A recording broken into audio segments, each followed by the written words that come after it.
Welcome to This Explainer. Today, we're diving into a seriously fascinating piece of North American history. We're going to explore the incredibly compelling story of Preston, a small community located just a few miles west of Dartmouth in Nova Scotia, and the extraordinary man who would become known as the founding father of the Black Nova Scotian community. It's a story of intense hardship, sheer resilience, and ultimately absolute triumph. All right, let's jump right in. Now, to really understand why we're talking about this today, we have to start with a modern-day debate happening right now in Halifax. When the city asked the public for suggestions on a new name to replace Cornwallis Street, one particular name just kept rising to the top. And it sparked this widespread conversation about how exactly we commemorate our past and whose stories get physically etched into our cityscapes.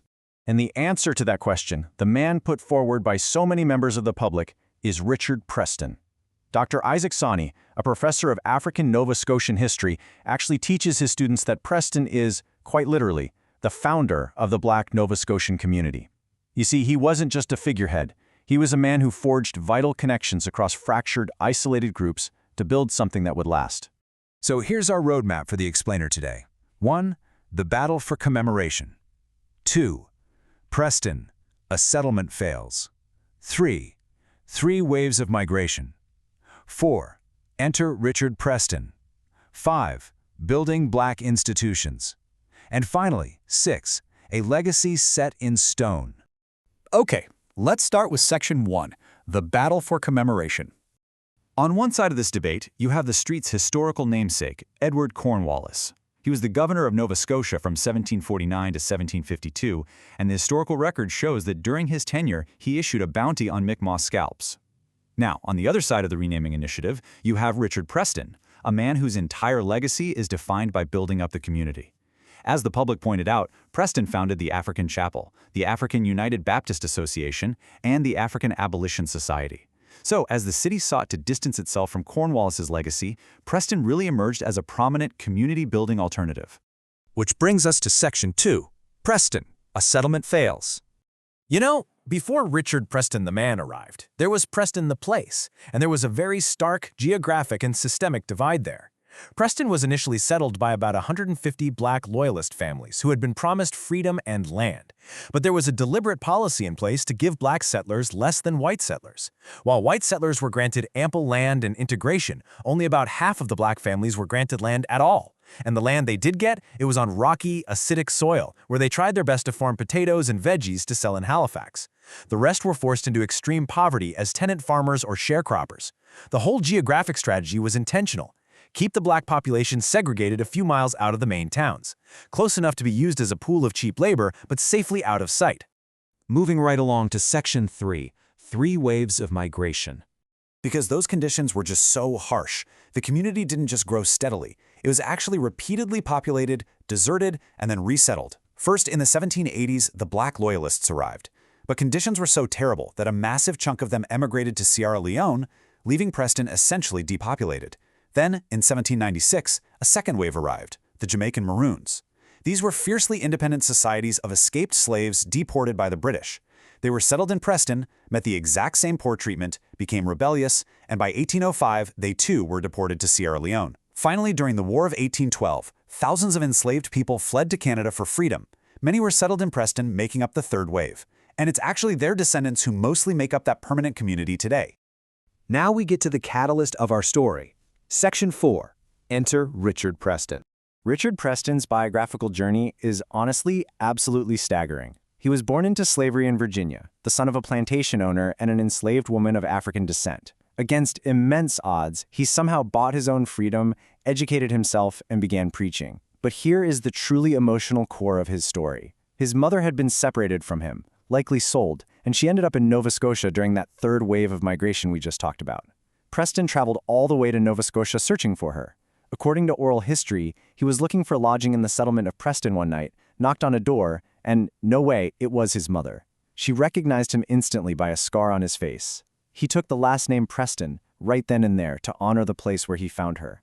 Later on, he'd even travel across the Atlantic to England to become formally ordained. But before he went to England, Preston had to figure out how to navigate the deeply segregated society of Halifax. So, how did he get his start? Well, he found a white Methodist preacher named John Burton. Burton was the only preacher allowing black worshippers into his church at the time. Preston became his apprentice, and Burton helped arrange for his preaching license.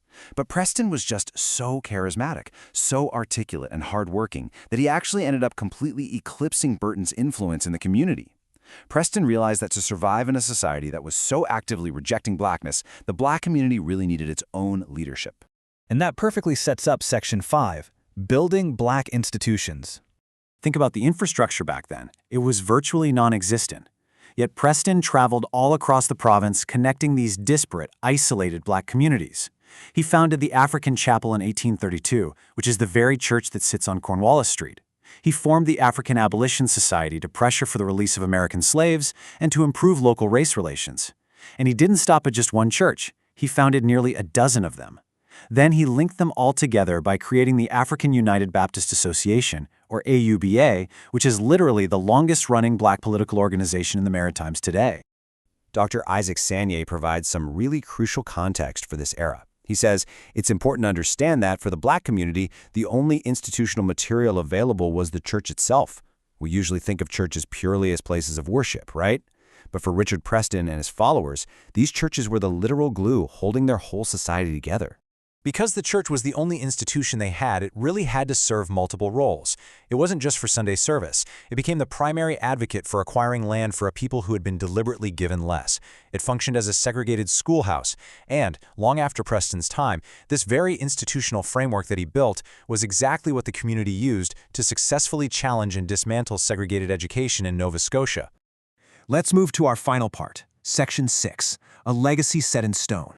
Richard Preston died on July 16, 1861. At the time of his death, his association had grown to encompass 15 member churches. He was buried 3 days later on Cranes Hill in Preston. But over the years, the physical memory of that space shifted. Today, there's actually a golf course on or very near the land where he was laid to rest, and that physical shift, it highlights a critical danger. This is exactly why Dr. Isaac Sanier and others are actively working today to establish plaques and markers. It's not just about renaming a street or a single church, it's about anchoring history into the physical environment. The goal is that everyday people walking by can actually learn about the historic black presence right there in those spaces. Because without these preservation efforts, there are very real stakes. Dr. Sani shares this incredibly sobering thought. I have the fear that not only will the black community disappear, but over generations, even the memory that there was a historic black community will also disappear and slide into oblivion. Without these markers, without renaming initiatives, without explainers like this one, the incredible legacy of a man who bought his own freedom, found his mother by a facial scar, and built a province-wide network of institutions out of nothing, well, it could just simply fade away. So the big question we are left with is this. How do we choose to remember and honor our local history? The story of Richard Preston and the Preston settlement is a powerful reminder that history isn't just stuck in textbooks. It's in the street signs we walk past, the churches in our neighborhoods, and the markers we choose, or fail, to put up. I highly encourage you to look into the forgotten founders of your own communities. Thank you so much for joining me on this explainer. I hope you found it as absolutely fascinating as I did.